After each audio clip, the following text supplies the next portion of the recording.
কি অবস্থা সবার? আশা করি সবাই অনেক ভালো আছো। রিসেন্টলি আমি ইউটিউবে সার্চ করি how to create thumbnail on mobile. তারপর আমি যা দেখলাম অনেক ক্রিয়েটরে পিক্সেল অ্যাপ সাজেস্ট করে, বাট ওয়াই?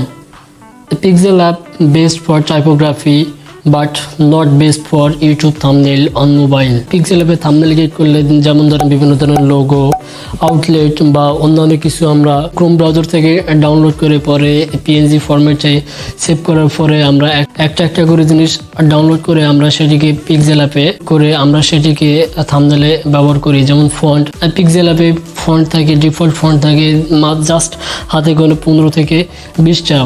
বাট আমাদের আরও অনেক ফন্টের প্রয়োজন হয়, যেসব ইম্পর্টেন্ট ফন্ট, এসব ফন্ট কিন্তু পিক্সেল অ্যাপে থাকে না। But I have better way. You ready? Let's go.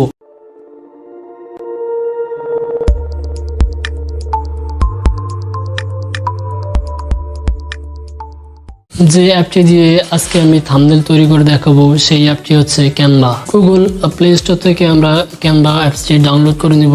Google Play Store, app store দুটাতেই অ্যাভেলেবেল। ক্যানভার মাধ্যমে আমরা প্রফেশনাল লেভেলের থাম্বনেল তৈরি করতে পারবো জাস্ট একটি অ্যাপে। সময় একটা জিনিস মনে রাখবেন যে বেশি অ্যাপসে আপনার থাম্বনেলটা রিটাচ করলে রেজুলেশন কমে যায় এবং ইউটিউবে আপলোড করার পরে সেটি কম্প্রেসড হয়। কম্প্রেস হওয়ার পরে থাম্বনেলটির রেজুলেশন আরো অনেক কমে যায়, যা ইউটিউবে আপলোড দেওয়ার পরে তা অনেক লো রেজুলেশনে আপলোড হয়।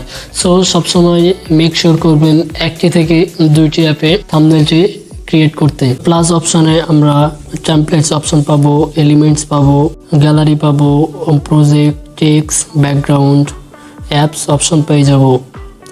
ভাই এত সব কিছু কিন্তু পিক্সেল অ্যাপে নাই।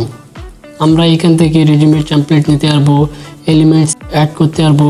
এখানে রেডিমেড টেমপ্লেট আপনার ক্যাটাগরি অনুযায়ী পেয়ে যাব। অনেক ক্যাটাগরি হয়ে থাকে। আমরা এখানে আমাদের যে ক্যাটাগরি থাম্বনেল তৈরি করব সেই ক্যাটাগরি আমরা এখানে সার্চ করব এবং সার্চ করার পরে আমরা ওই ক্যাটাগরির অনেক হাজার টেমপ্লেট পেয়ে যাব, যা এইসব টেমপ্লেট আমরা আমাদের থাম্বনেলে ব্যবহার করতে পারবো।